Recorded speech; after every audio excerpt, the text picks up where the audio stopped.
All right. All right, so the session is Demystifying SSL, and my name is Mislav. I work for Soliant Consulting.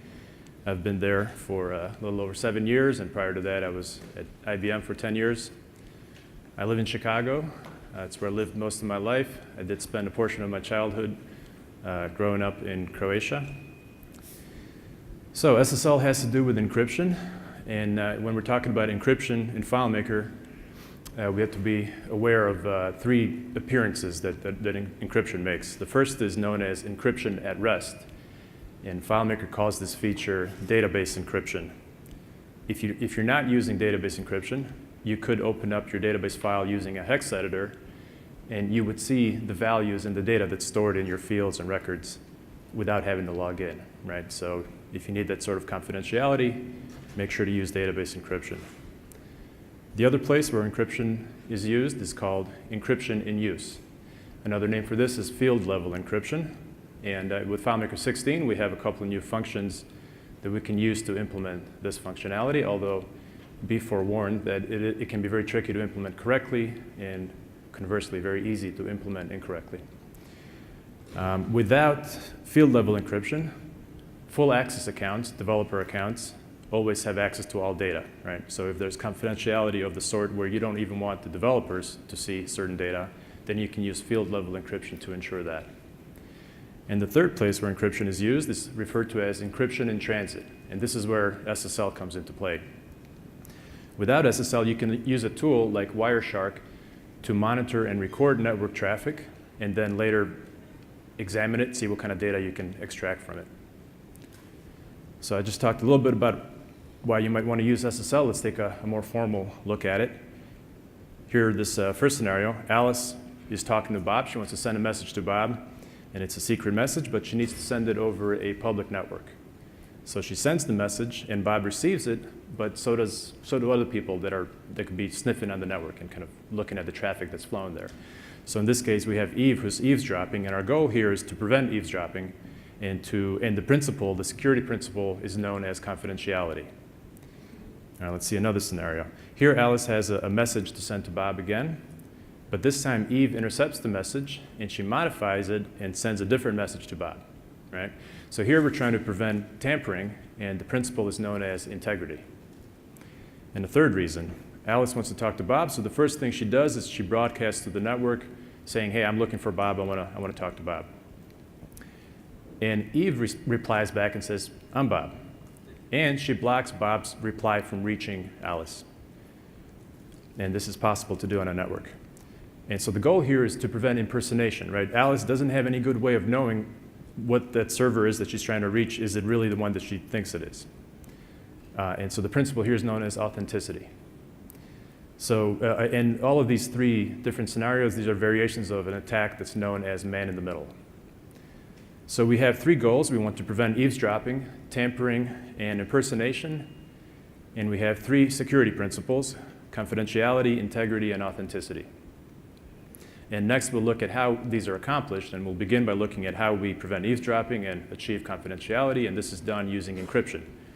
But first I want to make a distinction between encryption and encoding, because both yield an outcome that looks like gibberish to humans. So it's understandable why it might be confused. You can confuse one with the other, but they have different purposes. So with encryption, the motivation is to keep data secret. And some common encryption algorithms are AES, Blowfish, and RSA. And for encryption, you have to, in addition to having an encryption algorithm, you have to have a key that you keep secret, and you use that to then encrypt the data. In contrast, encoding, the motivation there is to make data usable, either to a computer system, some software, or even to a human being. For example, ASCII and Unicode are encoding algorithms that we use to make the zeros and ones, the little data bits, readable to human beings, right? Other encoding algorithm examples are hexadecimal or base 64, and there are many others. With encoding, there is no key involved, and so all you need to know to encode and decode is what algorithm was used.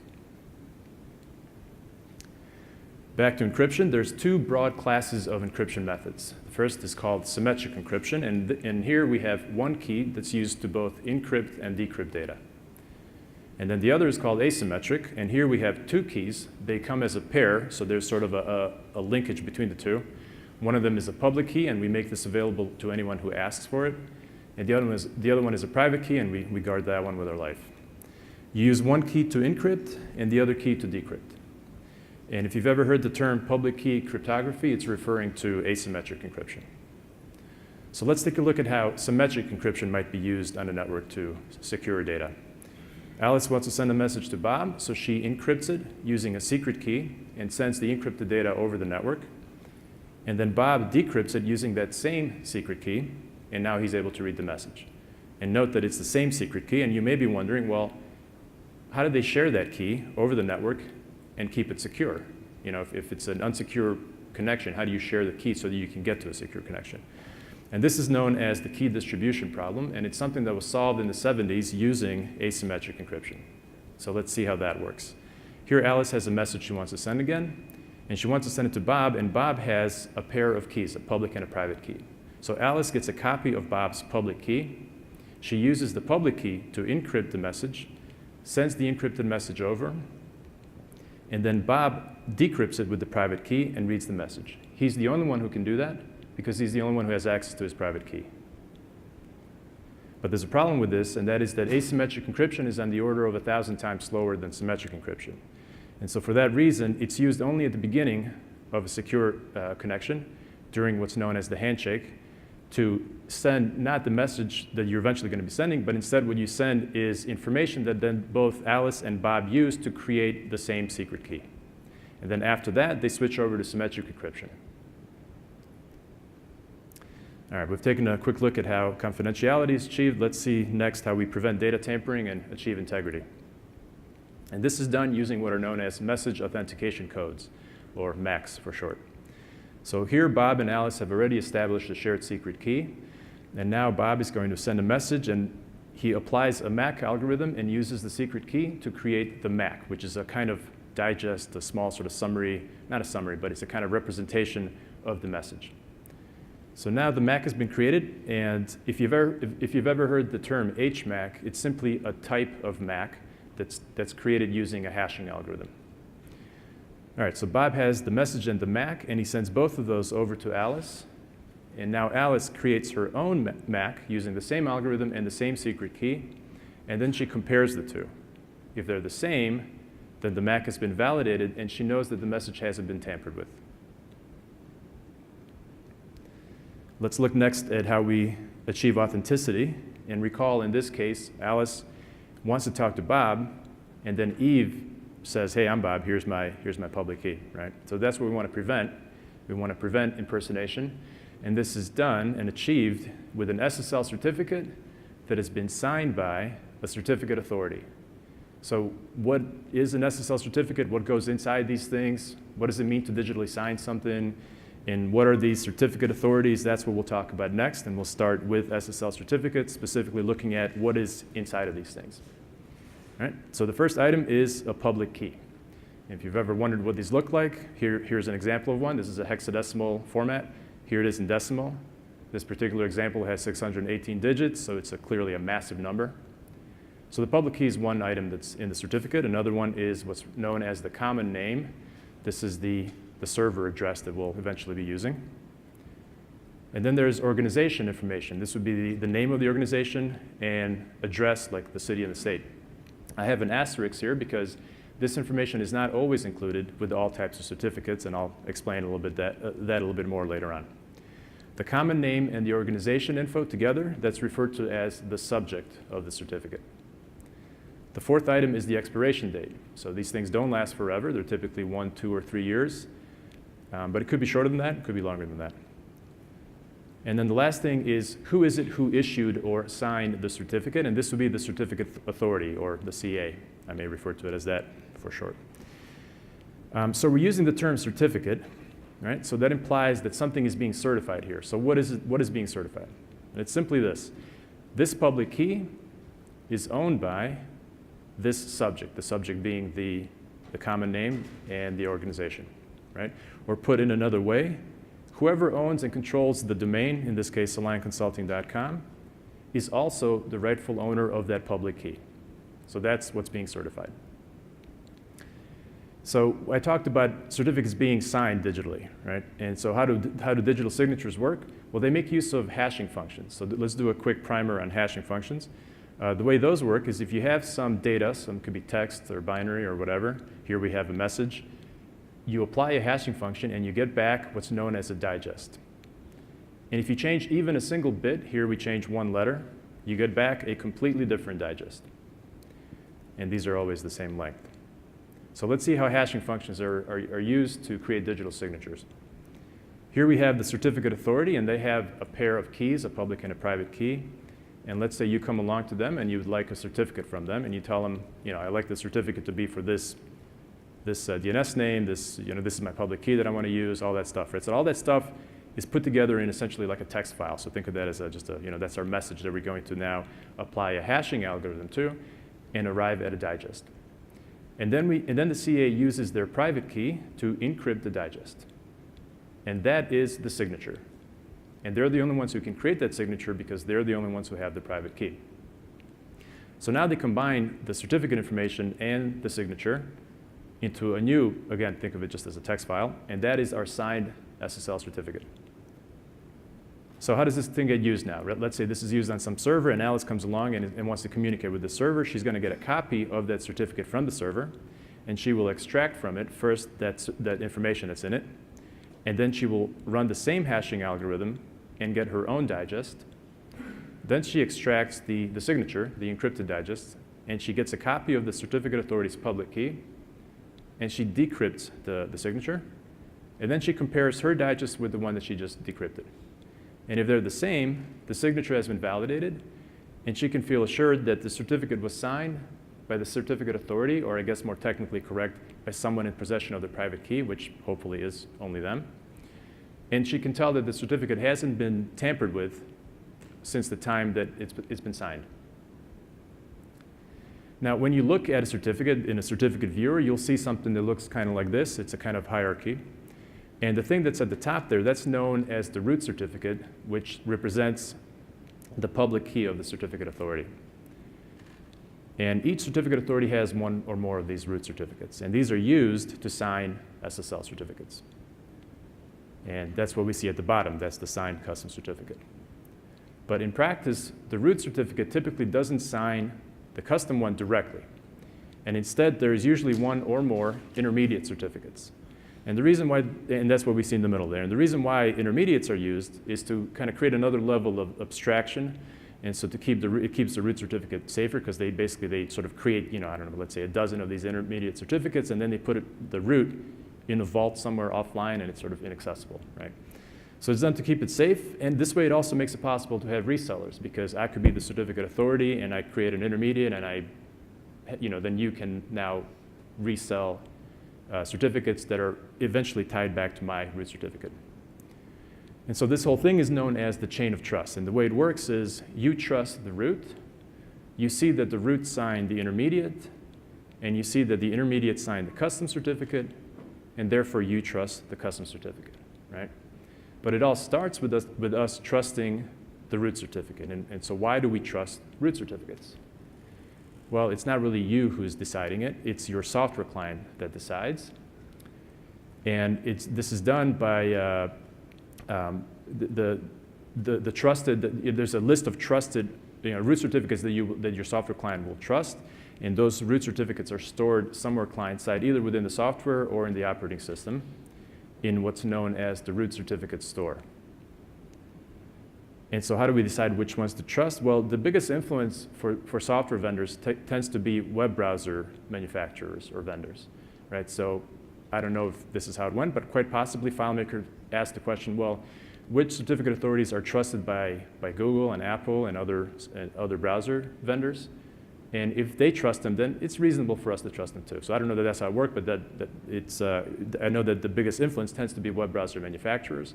And they have an organization known as the CA, the Certificate Authority Browser Forum, which establishes a set of minimum baseline requirements which certificate authorities have to meet in order to be trusted.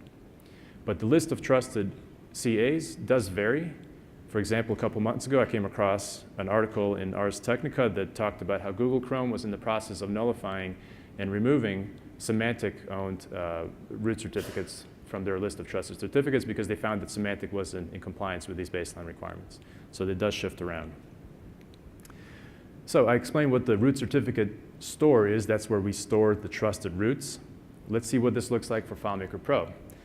On my Mac, if you navigate to this subfolder in the installation folder, you'll see the root.pem file, and that is the root certificate store. And if you open that, you'll see it's a text file. You'll see a bunch of certificates listed here, and these are the ones that are trusted. And you could edit this file, and you could add a root for, let's say you want to be a certificate authority, right? You can create your own public key, and you could add your root certificate in here. So it's possible to do, but you would need to do that for all of the clients that you want to use the certificate that you're going to create. All right, so let's see how all this stuff ties together in what's known as an SSL handshake, which is what happens at the beginning of every encrypted communication. The software client starts off by broadcasting to the network saying, hey, I want to talk to this server. And then it receives a response, hopefully from the right server, and the response includes the SSL certificates, the custom one and the intermediate ones from that server. And the next step, the software client validates the certificate. So it will check the signature using the public key that it has locally for itself. It'll confirm that the chain of trust is valid.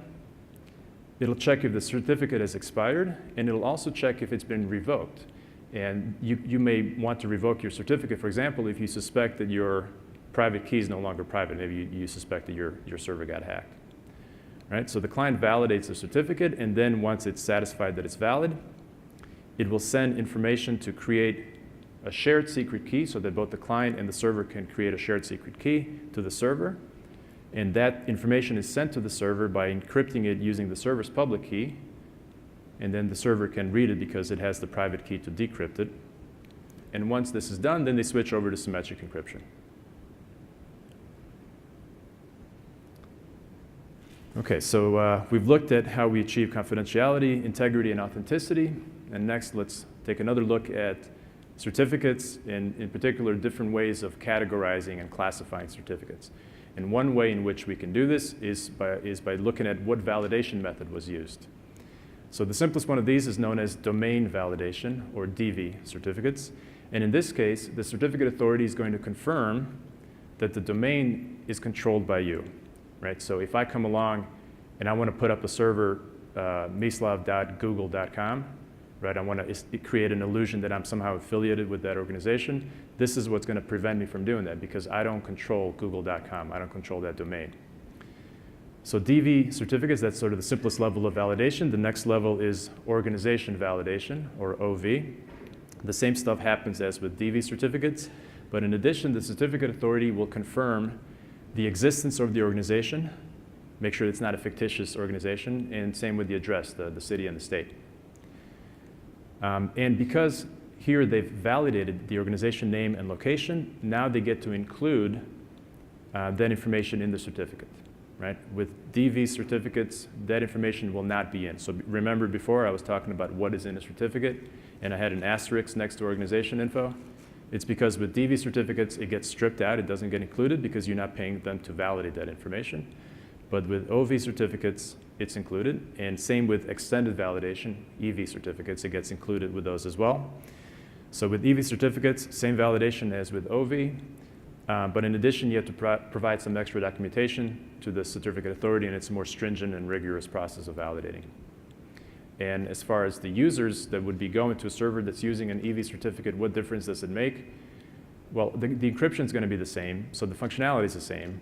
But I suppose to the users, maybe it gives them some more comfort that this organization got a certificate, and the process for that was sort of more stringent and more rigorous. And in some browsers, you'll see like a green bar if they're using an EV certificate.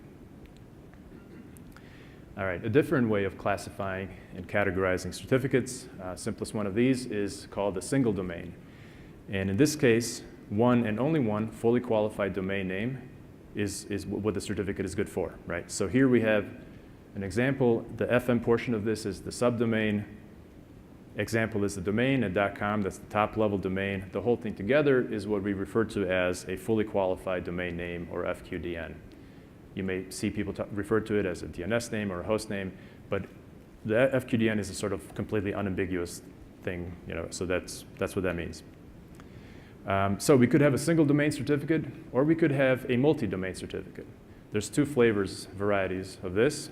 We could have a SAN certificate or a UCC. SAN stands for Subject Alternative Name, and UCC is Unified Communications Certificate, and it has its origins with Microsoft. There's some small technical sort of differences between the two, but they're essentially sort of the same thing. And with these, you can have multiple FQDNs, and those FQDNs could come from different domains. They don't have to be from the same domain. And then the third kind is known as a wildcard certificate. And here we use an asterisk to denote that any subdomain is okay, right? The certificate can be used on any server that has any subdomain, so long as it's this domain.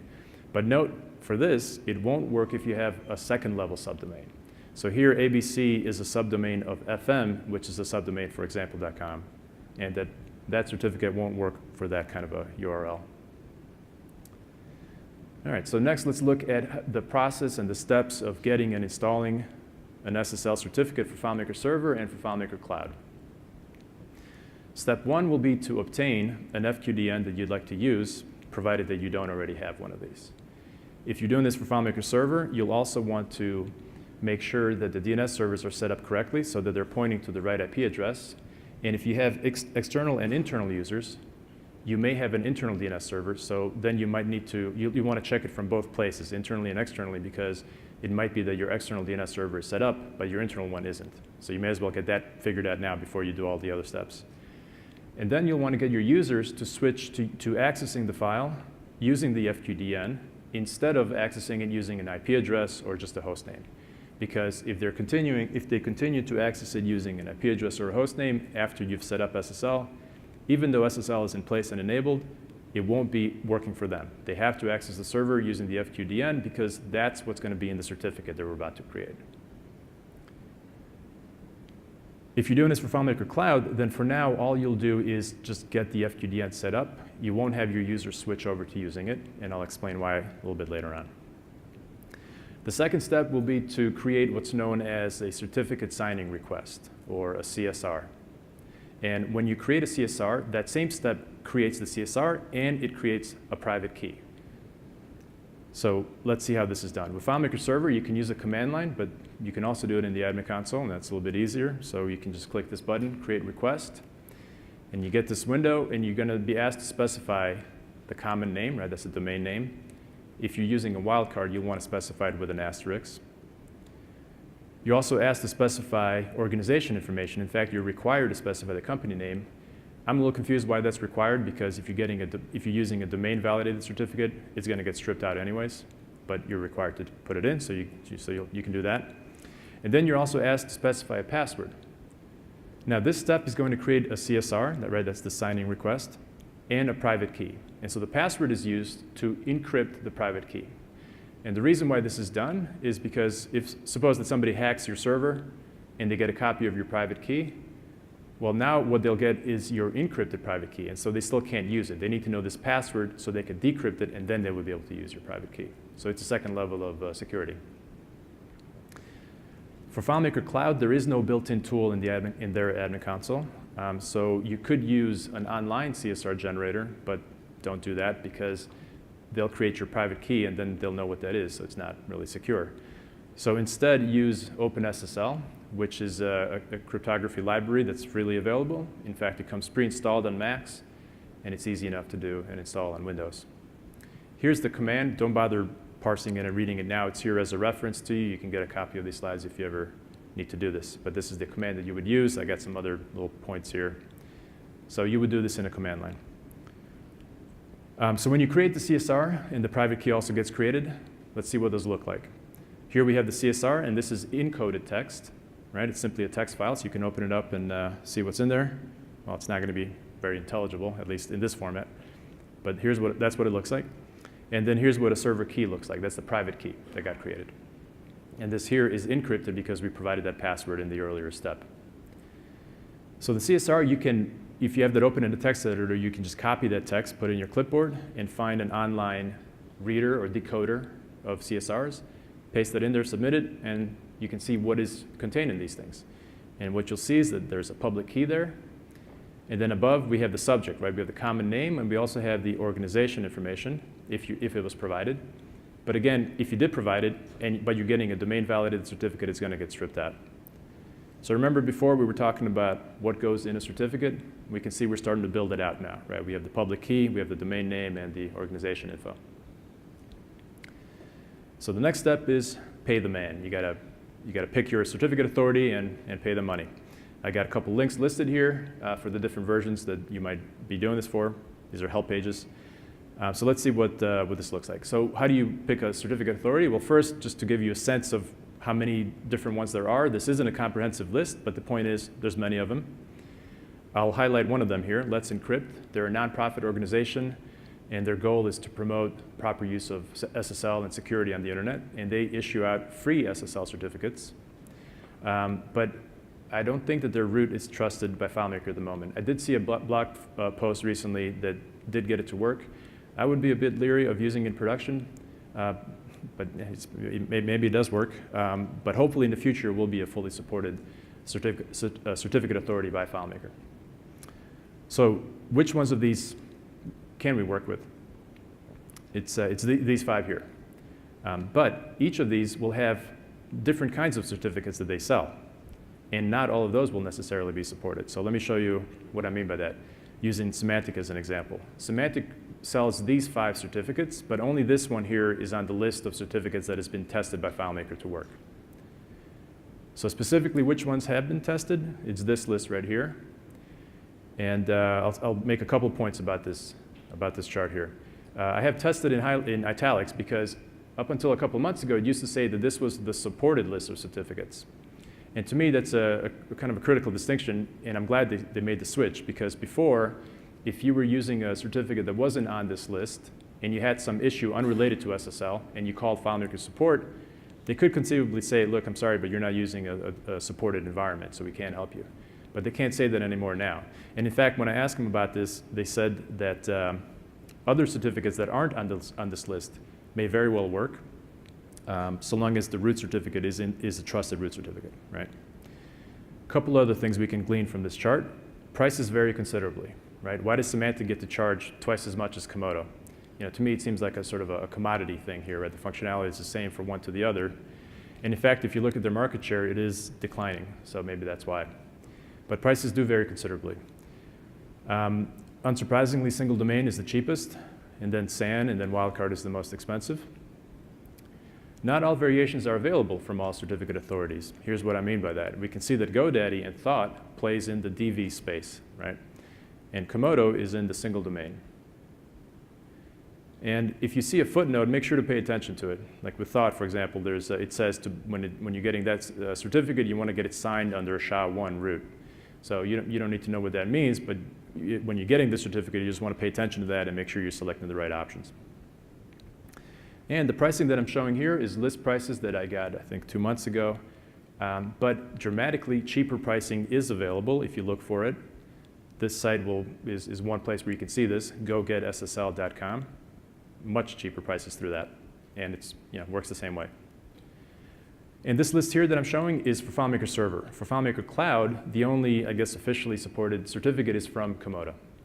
But I will say that I have used GoDaddy, and that's worked just fine. I suppose it's possible that some future release will break that, but I think it's unlikely. So if you already have a certificate, you can try it out and see if it works. All right, let's see what the process of purchasing a certificate looks like. I'll use GoDaddy as an example. They make it pretty simple. Step 1, here I'm selecting a single domain certificate. My other options are multi-domain, or they're referring to it as UCC, or wildcard. Step 2, here I'm saying I want domain validation. Other options are organization validation and extended validation, all that stuff that we talked about before. And step 3, how long do I want this thing to last, right? 1, 2, or 3 years. So remember all that stuff that goes in a certificate? Now we know all of it. We know when it's going to expire, and I'm working with GoDaddy here in this example, so we know who's going to sign it. All right, now we paid the money, and Now we submit that certificate signing request that we created earlier. We submit that information to the certificate authority. And that's very straightforward. You open up that text file and you paste the contents into the form and click submit. And now the next step will be to prove the domain control, right? This is the step that prevents me from putting up a server that's using a domain that's really not affiliated with me. So how do we do this? There's 3 ways in which domain control can be proved. The first is email challenge response. And in this case, the certificate authority will email whoever is listed on the public Whois database. The Whois database is a publicly accessible database that all of us can search. You pick any domain that's out there, you search on it, and it'll give you information about the domain, including who the owner of the domain is. Now, sometimes the email address might not be listed there, because if you register a domain, you have an option to say, hey, don't list my email address. So the CA will either email that email address if it's listed, or they could send an email to sort of a generic admin email address, like admin@soliantconsulting.com, for example. And they send the email, you receive it, and it'll say something like, someone requested a certificate. If that was you and you want to confirm that, click here. So they give you a link, you click the link, and then you've proven that you have control over the domain. Another method is called file lookup over HTTP. And in this case, the certificate authority will give you a small file that has some random text in it, and they'll say, place this file on your server at the following path. And you have control of your server, which is hosted on the domain that you're trying to get a certificate for. And so if you're able to put that file there and then they're able to see its existence, then you've proven to them that you control the domain. And then the third method is known as DNS lookup. And in this case, they again give you some small piece of random text, and they tell you, okay, go ahead and create a DNS record with this value. And then they look for it, and if they can verify its existence, then again, you've demonstrated that you have control over the domain. So which of these 3 methods should you use? Use whichever one is the most convenient to you and is allowed by the CA. Not all of them, some CAs may not give you an option to do all 3. So they may say, hey, we want you to do a DNS lookup. But maybe you work at a large organization and you have no idea who it is in your company who controls the DNS. And even if you were to find them, maybe there'll be some red tape that makes it difficult for you to do this. But you have control over the server. It's easy for you to put a file on the server in the path that they tell you, so that's your preferred method. And even if the certificate authority emails you and tells you to do DNS lookup and they don't give you other options, you could try calling their support, getting in touch with them and saying, hey, you've asked me to do DNS lookup, but for me, it's much more convenient to do this other method, so could we try that? I've had that happen to me, and that has worked. All right, so now we've proven the domain control, and now we have to wait for the certificate authority to create the certificate. If you're getting a domain validated cert, this is quick, it's less than a half hour. But if you're doing one of these other ones, OV or EV, then this is where they validate the organization information, and maybe it'll take a little bit longer. And when it's ready, you'll get an email, and you'll go ahead and download it. You'll click the download link. It looks something like this. I want to point out here, there's also a revoke button. I mentioned that before. In some cases, you may want to revoke a certificate that you're using. Again, if you suspect that your private key is no longer private, right? Maybe your server got hacked. So we'll click the download link, and next we're asked to specify the format for the certificate that we're downloading. There's different formats for it. For FileMaker, we want to select Other. Now, I'm using GoDaddy as an example here. With GoDaddy, you download a zip file, and you can see it contains 2 files here. This process may look a little bit different with other CAs, but it's going to be similar. So in this case, one of these files, this is our signed custom certificate, and the other file is our intermediate certificate. And you may have more than one of these intermediate files when you download your certificate. And this information is encoded, by the way, so you can find a decoder and then read what's in there. All right, so now we have our certificate files, and now we're going to install them. And this can be done using the command line, but in recent versions, it can also be done using the admin console, and that's easier, so that's what we'll look at. Click the Import Certificate button, and you get this window here where you're going to specify the custom file that we just downloaded, the intermediate file, also the private key that we created earlier on, and the private key password. For the intermediate file, if you received more than one intermediate, you'll want to join them into a single file. They're all just text files anyway, so this is easy enough to do. You just open them up, copy the contents into a single file, save it, you can name it whatever you want. You don't need to include the root certificate in there. The order, I don't think that the order matters. I think technically it's supposed to be such that each certificate is signed by the certificate that comes below it. So it's sort of reverse of that chain of trust that we had. On the FileMaker help page, it actually says to do it in the other order. But I don't think the order matters here. But if you try it one way and it doesn't work, then just flip it around, try it a different way. For FileMaker Cloud, the window looks a little bit different. In the previous window, we had a button to specify the intermediate certificates, and here the button isn't there. I'm not sure why they didn't include it here. So if you'll likely have intermediate certificates, and so here we'll need to take the contents of those intermediates and add it to the signed custom certificate. So now that file has all the certificates that we'll be using, and so that's how we import the intermediates. Now, when you install the certificate, it actually gets installed in 2 different places. So this is an important fact to be aware of. It gets installed on the database server, and that's what's used for the SSL connection for Pro and Go clients. And it's also installed on the web server, and that's what's used by the web clients. We can see the certificate that got installed on the database server. In 16, there's a View Certificate button. So this is a new feature. I don't think this was there for 15. So you click that, and you can see some of the details, including when it expires. And this is very helpful because this thing will expire eventually, and then you're going to need to renew it. And something that happened to me is when I tried to install the new certificate, I didn't get any errors. But when I checked the expiration date, it was still showing the old one. So something clearly didn't go right in the install process. So the expiration date gave me that feedback, and then I kind of tried it again. I forget what the problem was, but then it didn't work. All right, for the web server, the certificate, and I should mention this, I guess, for the database server, the certificate is installed, and it's going to reside in the CStore folder, but that's in the installation folder. For the web server on Windows, there's a component of the operating system called KeyStore, and if you follow these steps here, you'll arrive at a window that looks like this, and that's where you can see the certificate if it got installed properly, including you can also see the expiration date. So now we've got the certificate installed in both places, and now we need to turn on SSL. We don't want to forget that last step. So in the admin console, there's a little checkbox that you can turn on. And with versions 15 and before, there is also a second checkbox for progressive downloading, and you may as well turn that on, and that's used for remote containers, so that those are also going over a secure connection. With 16, they merged those into the same checkbox, which makes sense to me. And then another change with 16 is they added a new feature, which is called HTTP Strict Transport Security. And when this is enabled, your web clients, their connections, they cannot downgrade to an unsecure connection. So they cannot go from HTTPS to HTTP. So you're forcing them to use HTTPS. So I would say you may as well turn that on as well. But you'll only be able to enable that if you're using the standard ports 80 and 443 for your installation.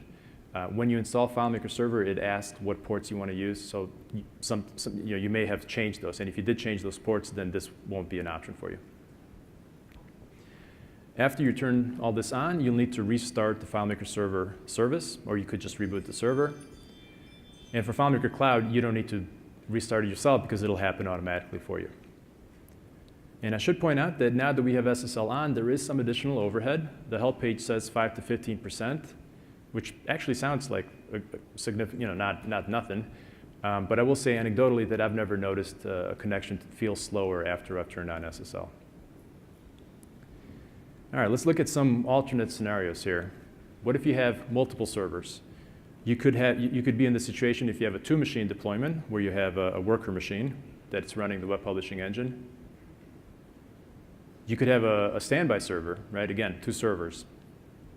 Or maybe you have a custom web publishing solution where your web application server is a different machine. In each of these cases, you're going to need two different single domain certificates. You can't use just one because you're going to have 2 different FQDNs, right? So you're either going to need 2 different single domain certificates, or you could use a SAN or a wildcard certificate. And the way it works is if you're using a SAN or wildcard certificate, you'd copy that certificate file and the intermediate files and the private key to the other machine. And then you'd import it there. We don't have the admin console available to us on that other machine, so you have to do this using a command line. You'll want to make sure to open up the command prompt using admin rights, admin privileges, and then you can use this command to import. And then once it's imported, you restart all machines. So now we can return to that first step, the FQDN. Remember, with the FileMaker Cloud, I said that at that point, all we did was obtain an FQDN, but we didn't have our users switch over to using it yet. So I'll explain why that is now. With FileMaker Cloud, your URL is going to look something like this. And note that the domain here is FileMaker-cloud.com, and you don't control that domain, right? That's FileMaker. And FileMaker maintains a mapping for that URL to the IP address of the FileMaker Cloud server, and that IP address is dynamic, right? So it changes, we don't know, could change tomorrow, at any time. So FileMaker maintains that mapping in a DNS, with a DNS record. So now you want to use your own custom FQDN, and you'd like that to map to the IP address, but how do you do that if it's a dynamic IP address and you don't control that server? So the way it works is after you install the SSL certificate, FileMaker will email you this thing that they call the root FQDN. It has this kind of weird-looking subdomain, and this root FQDN, they keep mapped to the IP address. So when the IP address changes, this thing gets updated automatically. That happens on your behalf, nothing you had to do. And so what you will do then is you will, so this thing you get only after you install the SSL certificate. So I'm not sure why they don't make this available to us earlier in the process. I think that would be a little bit easier. But the way it is now is that you get that email and you get this information after you install SSL.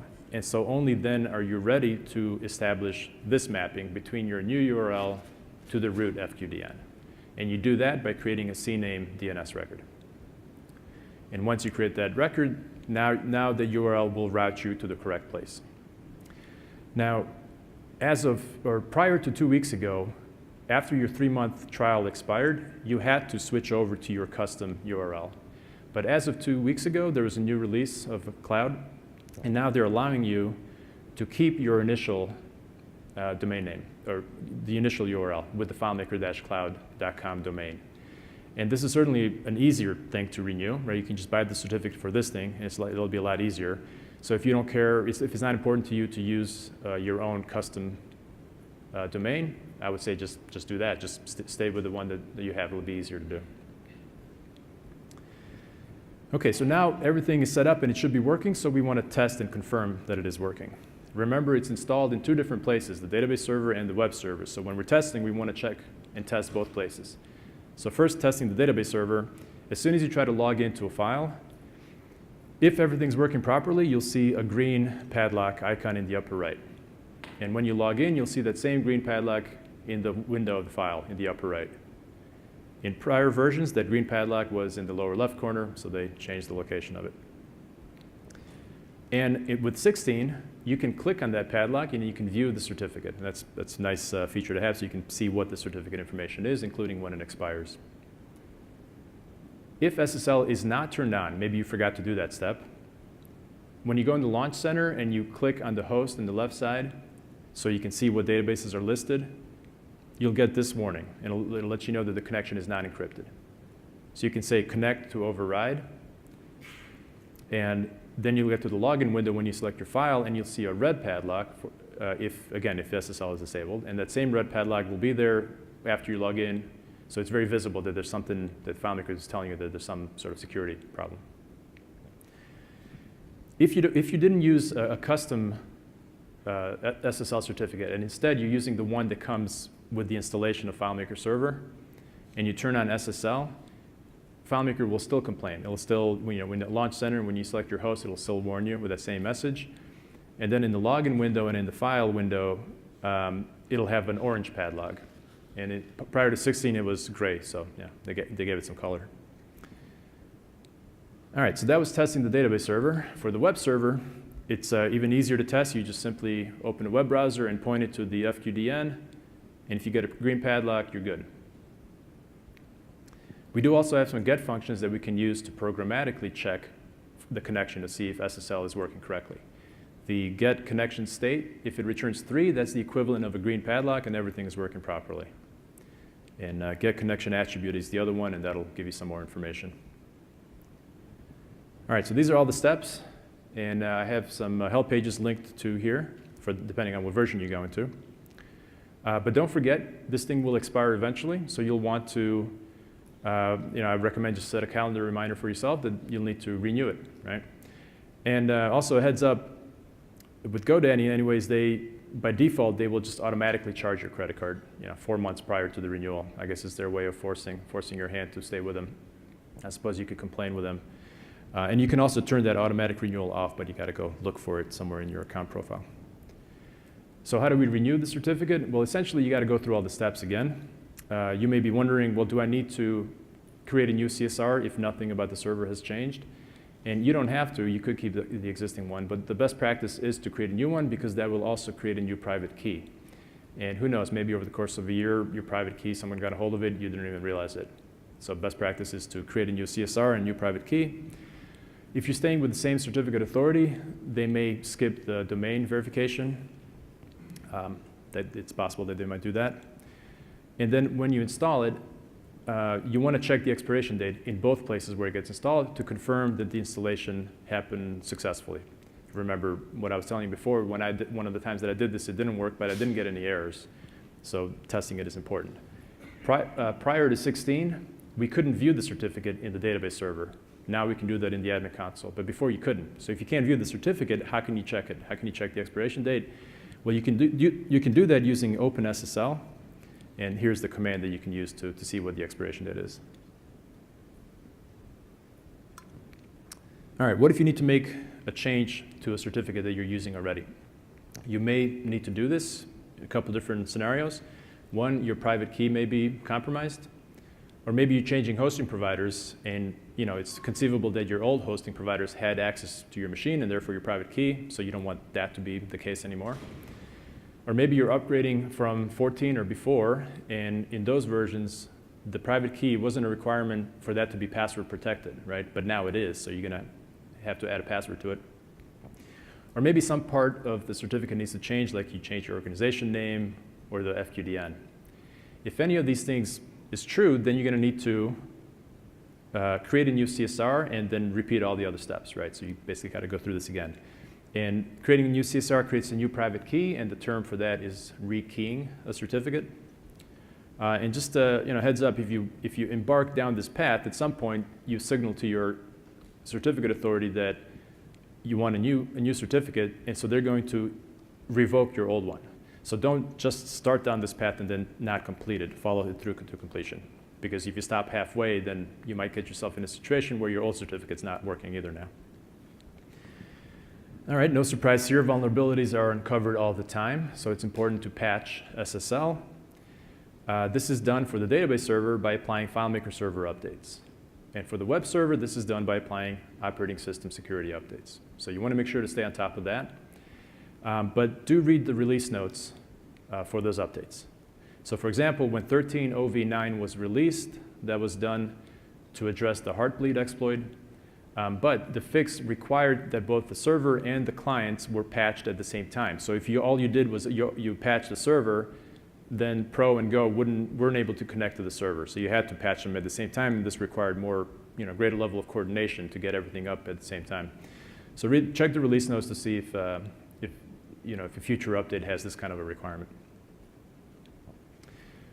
And if you're browsing through the admin console, you may notice that encryption and SSL and secure connections are mentioned in a couple other places. But these other places are situations where FileMaker Server is acting as the client, not the server. So for example, if you're setting up or configuring an LDAP directory service or email notifications, or if you're using ESS, in these cases, the certificate that we just installed, it's not going to be used for that. So with LDAP and email, SSL will need to be configured on those servers. And with ESS, it would need to be configured on the OWC driver, or you could create a point-to-point tunnel. And I would be remiss if I gave a talk on SSL and didn't point out the fact that it's not even called really technically SSL. It used to be back in the 90s, but they changed the name to TLS. It stands for Transport Layer Security, but everyone still refers to it as SSL. The current version, and it's been this way for a while, of TLS is 1.2, and this is what Database Server uses.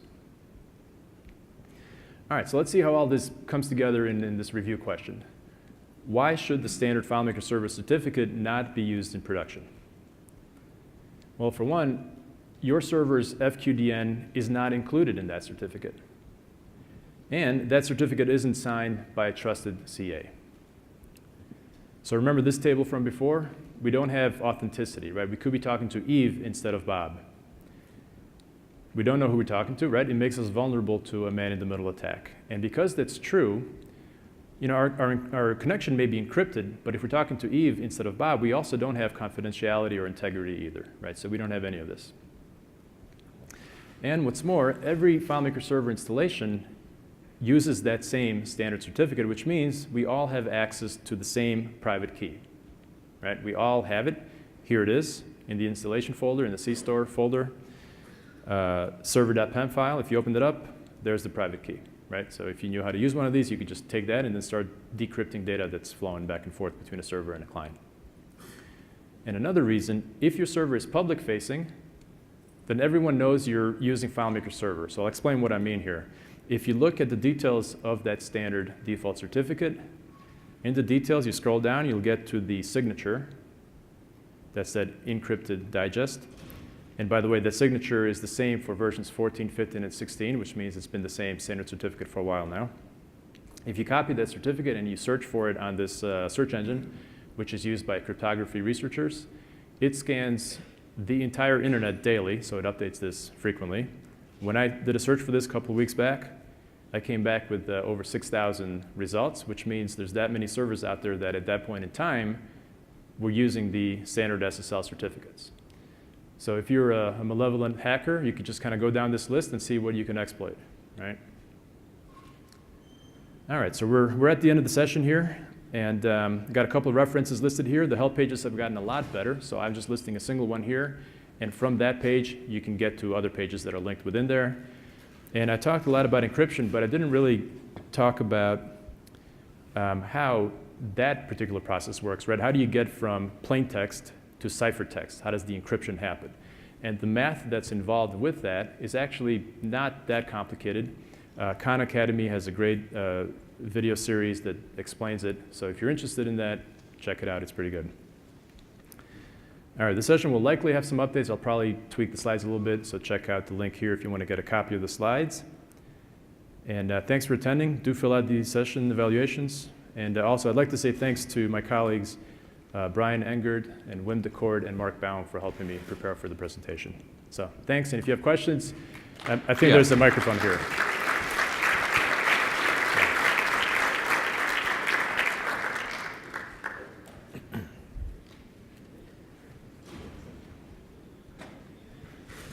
I'm just interested in the in GoDaddy. I've always wondered the multiple different, you know, Apache, SSL, or Apache, or IIS, and so forth. The difference between those certificates. So that, like, is there a short way to explain why one certificate works with FileMaker Server and another doesn't? Because as I understand it, it's different formats. So if you download the certificate, that text that looks like gibberish, that's encoded text.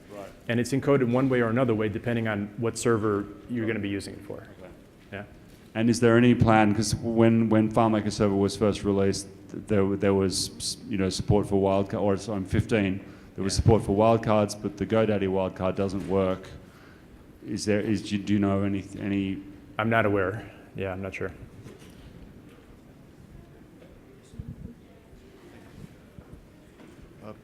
Thank you very much. It was a fantastic presentation. Thank you. Quick question for the certificate authorities. Do you know if there's a plan to expand that list, or? I have the same question.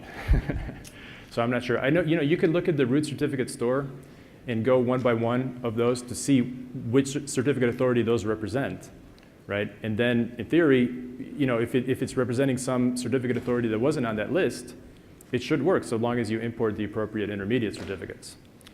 So it all depends on that root certificate store. Well, one of the root certificates we're working with in particular is in common.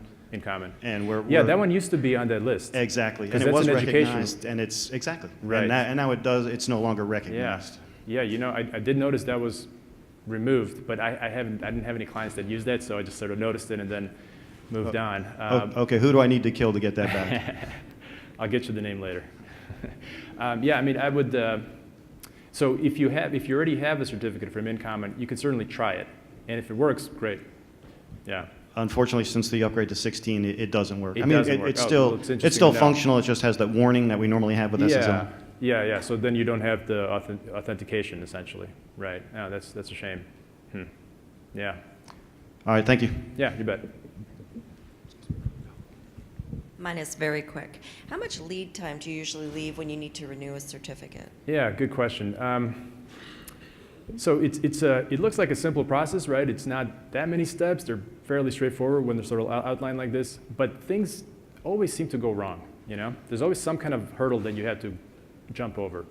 So do give yourself, I don't know, maybe a week or so. You know, and yeah, it seems like every time I'm doing one of these, there's something that doesn't go quite right, either technically or I have to, I have to figure out which person I need to talk to do something, to get the DNS record created or something. So it can take a little bit of time for those kinds of reasons. But typically the back and forth between you and the certificate authority goes pretty quickly once you submit? With the certificate, yeah, right. If you have all the information, once you submit it, I think it's like less than a half hour to create the certificate. Now that depends. I've only actually ever done the domain validated certificates because that's all we've ever needed. The other ones I think might be a little bit longer because it's not just the technical process of creating the certificate, they also have to validate the organization information, and who knows how they do that, it depends on them. But for the DV certs, it's pretty quick. And it makes sense because it's all automated, right?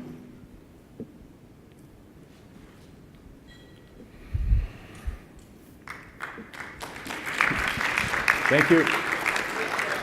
If you think of any questions later, just come and find me.